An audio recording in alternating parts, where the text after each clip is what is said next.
क्योंकि सद्गुरु से प्रेम करना औषधि बन जाता है। क्यों? ऋषियों ने कहा कि केवल सद्गुरु के प्रति तुम्हारा प्रेम और सद्गुरु का तुम्हारे प्रति प्रेम भूमिका बन सकता है, आधार बन सकता है। सद्गुरु निस्वार्थ भाव से तुम्हें प्रेम करता है। अगर उसके प्रति उसको तुमने केंद्र बना लिया, उसको तुमने अपने प्रेम की प्रतिमा बना ली, तो वहां से शुरू करो। फिर उसी प्रेम को अपनी पत्नी, बच्चों और परिवार में फैलाओ। धीरे धीरे प्रेम की गंगोत्री को फैलने दो, फैलने दो, फैलने दो, और वो गंगा बन जाए। और फिर गंगा धीरे धीरे महासागर में पहुंचती है, और जब महासागर में पहुंचती है तो विराट रूप ले लेती है।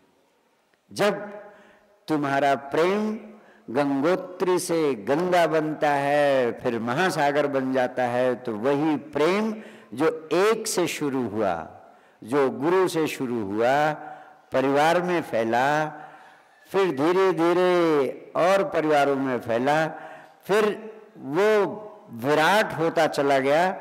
और जब इस संपूर्ण प्राणियों के प्रति, संपूर्ण अस्तित्व के प्रति प्रेम का भाव हो जाता है, तो वो प्रेम प्रार्थना बन जाता है, वही प्रेम भक्ति बन जाता है, वही प्रेम परमात्मा को प्रकट कर देता है। तो प्रेम की साधना का अर्थ है कहीं से तुम शुरू करो और उस प्रेम को फैलाते जाओ। इतना फैला दो कि मित्ति में सब बभूयेषु वैरम मज्ज न केवई। इस संसार में सभी प्राणियों से मुझे प्रेम है, कोई मेरा शत्रु नहीं। जब ये दशा हो जाती है प्रेम की, तब प्रेम प्रार्थना बन जाता है, तब प्रेम भक्ति बन जाता है, तब प्रेम साक्षात परमात्मा को प्रकट कर देता है। फिर सिया राम में सब जग जानी, फिर सारा संसार ही सिया राम में हो जाता है, फिर सारा संसार ही परमात्मा में हो जाता है, फिर सारा संसार ही कृष्ण में हो जाता है। लेकिन तुम खाली कृष्ण राम और राम की कथाएं कहते रहोगे, कृष्ण के नाम पर गीता का पाठ करते रहोगे, और प्रेम तुम्हें किसी से भी नहीं है। न पत्नी से प्रेम है, न बच्चों से प्रेम है, न गुरु से प्रेम है, न, लेकिन पाठ रोज चल रहा है, अखंड पाठ चल रहा है। ये सारे पाठ व्यर्थ हैं, दो कौड़ी के हैं, किसी काम के नहीं है। सारी पूजा प्रार्थना तुम्हारी व्यर्थ की है, किसी काम की नहीं है। दो ही तो रास्ते हैं तुम्हारे इस संसार में, अध्यात्म का कोई तीसरा रास्ता नहीं है। या तो प्रेम से शुरू करो या ध्यान से शुरू करो। प्रेम से शुरू करने के लिए कहीं से शुरू करो, पत्नी से शुरू करो, पति से शुरू करो, बच्चे से शुरू करो, गुरु से शुरू करो, एक जगह से शुरू करो, और इतनी गहनता से करो कि वो आपके लिए आपसे भी ज्यादा महत्वपूर्ण हो जाए। जैसे मीरा के लिए कृष्ण, कहते हैं बावरी हो गई, अपनी सुध ही नहीं रही। जब दूसरा तुम्हारे लिए ज्यादा महत्वपूर्ण हो जाता है, जब तुम भागते हुए इतनी दूर से आते हो, खोजते हो गुरुजी, सिर्फ गुरुजी का दर्शन हो जाए, चाहे दूर से ही हो जाए, वो एक ललक होती है आपके प्राणों की, वो शुरुआत होती है प्रेम की। और तुम जहां रहो वहां आपको गुरु गुरुजी ही दिखाई दे। जहां रहो, खाते समय भी गुरु का ध्यान बना रहे, नहाते समय भी गुरु का ध्यान बना रहे, सोते समय भी गुरु का ध्यान बना रहे। ये 24 घंटे जिसका ध्यान बना रहता है वो कौन है?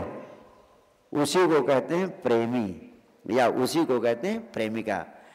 जिन्होंने कभी प्रेम का अनुभव किया होगा वो जानते होंगे कि जब प्रेम हो जाता है जिससे, तो उसको याद नहीं करना पड़ता है, फिर वो 24 घंटे वही रहता ही है, याद में बना ही रहता है, फिर उसको भुलाना मुश्किल हो जाता है। अगर ऐसा कोई हो गया है तुम्हारी जिंदगी में कि जिसको भुलाने के लिए कोशिश करनी पड़े और फिर भी ना भूले, तो समझना कि उससे प्रेम हो गया है। ऐसा अनुभव कहीं से तो शुरू करो, और जिसको ऐसा अनुभव नहीं हुआ वो अभागे हैं। ऐसे तो शुरू करो कहीं से। और इसीलिए कहा सदगुरु से प्रेम शुरू करो, सारे परिवार में फैलाओ और फिर उसको विस्तीर्ण करते चले जाओ, गहराते चले जाओ, गहराते चले जाओ, गहराते चले जाओ। सदगुरु तो सिर्फ प्लेटफार्म है, प्रतिमा है अभ्यास करने के लिए। ये प्रेम का मार्ग है। प्रेम पंथ ऐसो कठिन सबसे निभात नाही। गहन प्रेम दें, अपना प्रेम दें और उन्हें प्रेम करना सिखाएं बचपन से ही, कि किसी से शत्रुता का भाव नहीं करना, किसी से ईर्ष्या का भाव नहीं करना, ऐसी आदत डालें।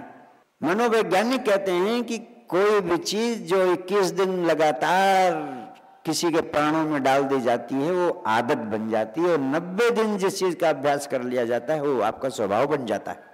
इसलिए जितनी अच्छी चीजें आपको अपने व्यक्तित्व का अंग बनानी है, उनका धीरे पहले उनकी आदत डालें। तो अपने बच्चों को खूब प्रेम दें और उन्हें प्रेम करना सिखाएं, और उनके जीवन में अगर प्रेम विकसित हो तो उसको प्रोत्साहित करें, उसमें सहयोगी बने, अपने अनुभव उनके प्राणों में उतारें। उनको कभी ऐसा न समझाएं कि प्रेम पाप है।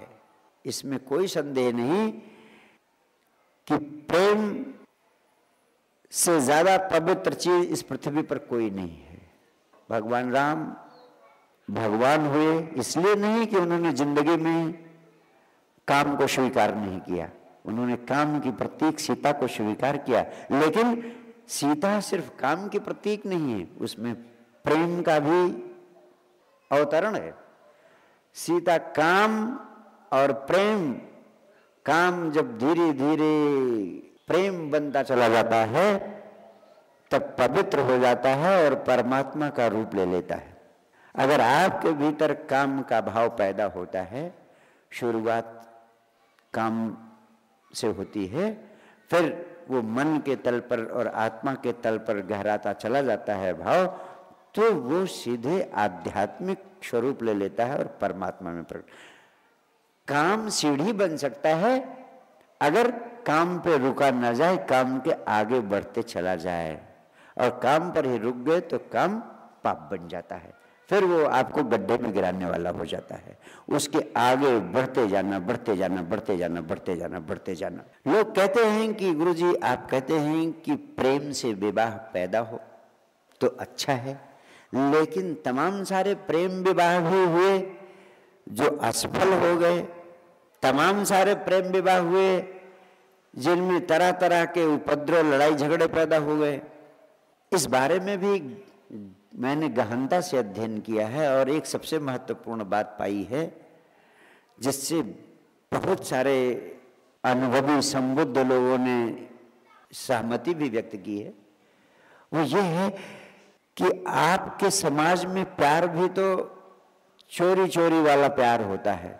प्यार में सीक्रेसी हो, गोपनीयता हो, अच्छी बात है, लेकिन अपराध भाव से अगर आपने प्यार किया है तो ये प्रेम पाप बन जाता है।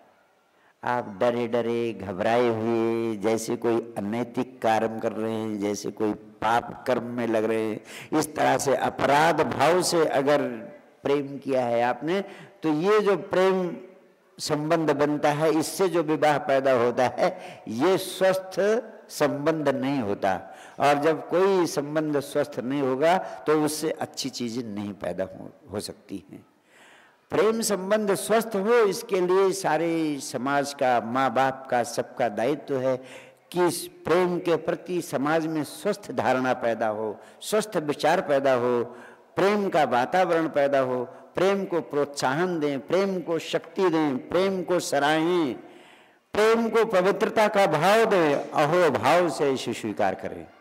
और इसको अहो भाव देने के लिए, इसको पवित्रता का भाव देने के लिए एक ही उपाय है कि पति पत्नी को, पत्नी पति को इतना प्रेम करे कि संतानों में प्रेम का संदेश जाए, अपने आप चला जाए।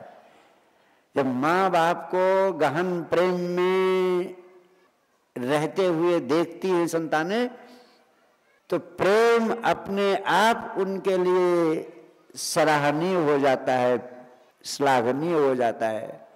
आपस में अगर आप गहन प्रेम में रहेंगे तो इससे बड़ा संदेश नहीं जाएगा और कोई दूसरा तरीका नहीं है। और अपने बच्चों को समझा दें कि जब तक गहन प्रेम के अनुभव से न गुजरो तब तक समझना ही नहीं कि तुमने जिंदगी को जिया है।